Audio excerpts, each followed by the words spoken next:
सुंदर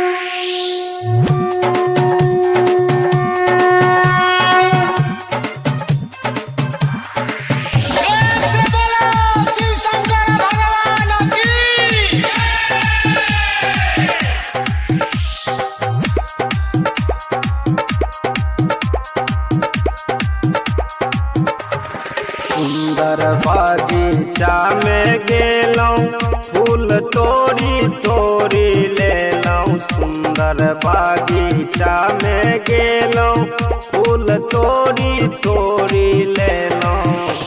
ओ अब त चलल न जाई है जाई कैसे जोर से भींगई है गमछा लोर से ना।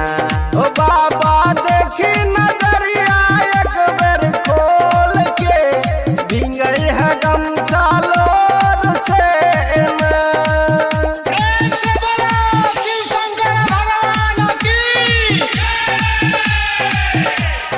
एक आवश्यक सूचना, जितने भी बम डीजे पर नाच रहे हैं कृपया साइड हो जाएं, पीछे डाक बम आ रहे हैं। धन्यवाद। देखने न रहो बाबा आहा के नगरिया हो, कमर लेके चल देलो सीधे डगरिया हो।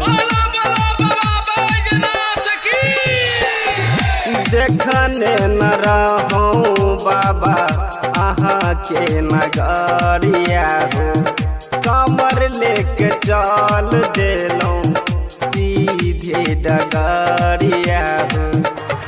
पावन गंगा जी नहैलौं गंगा जल भरी लेलौं। पावन गंगा जी नहैलौं गंगा जल भरी लेलौं।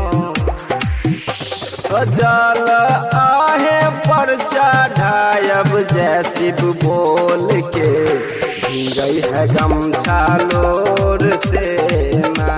ओ बाबा देखी नजरिया एक बेर खोल के भींगई है गमछा लोर से ना।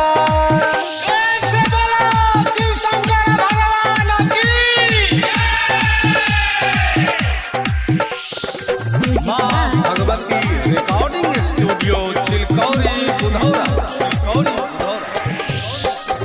आस लेके अइली हो बाबा आहे के दुआरिया हो, एक बेर फेरी ना बाबा हम पे नजरिया हो। आस लेके अइली हो बाबा आहे के दुआरिया हो, एक बेर फेरी ना बाबा हम पे नजरिया हो। खेता खेती हमें गेलौं बांग धतूर लेके अइलौं। खेता खेती हमें गेलौं बांग धतूर लेके अइलौं। ओ बाबा आहे पर चढ़ायब जय शिव बोल के भींगई है गमछा लोर से ना।